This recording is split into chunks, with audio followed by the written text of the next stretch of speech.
অনুষ্ঠানের জন্য আমাকে বাড়ি থেকে তো মানে মা তো একটা শাড়ি দিয়েছে, সেটা তোমাদের মানে দেবে, কেনা হয়ে গেছে, ওটা তোমাদেরকে দেখাবো।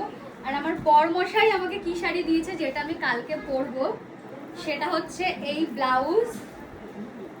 এটা মানে ব্লাউজের পিসটা মানে শাড়ির, সেটা আমি কাস্টমাইজ করেছি। টাকা খরচা করে এই ব্লাউজের পিছনে যা খরচা হয়েছে আমার, মানে আর বলার কিছু নেই। আমি এটা নিজে মানে অনেক দিনের ইচ্ছা ছিল কাস্টমাইজ কিছু করবো, তো এইগুলো পুরো একটা একটা করে হাতে বসানো ব্লাউজের পিসটা দিয়ে আমি এটা কাস্টমাইজ করিয়েছি। আর হচ্ছে আমার শাড়ি, এটা একটা দাদার পাঞ্জাবি, কিন্তু দাদা বলছে গরমের মধ্যে এটা পরবো না, তাই আগে মানে একটা আনা ছিল সেই পাঞ্জাবিটা পরবে দাদা। এটা হচ্ছে দাদার পাঞ্জাবি, বলছে এত সুন্দর পাঞ্জাবিটা কালকে বৈষ্ণব সবাই পরে ইয়ে করবো, মানে এটা খুব আর কি ইয়ে হয়ে যাবে, বলছে ওর কাছে কেন মনে হচ্ছে নষ্ট হয়ে যাবে, তাই ও কালকে এই কালারের পাঞ্জাবিটা পরবে, ওটা একটা বিয়েতে পরবে।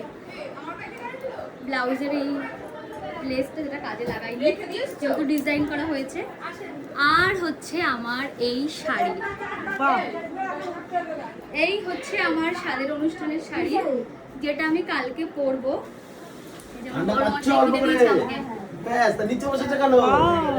কেমন লাগছে?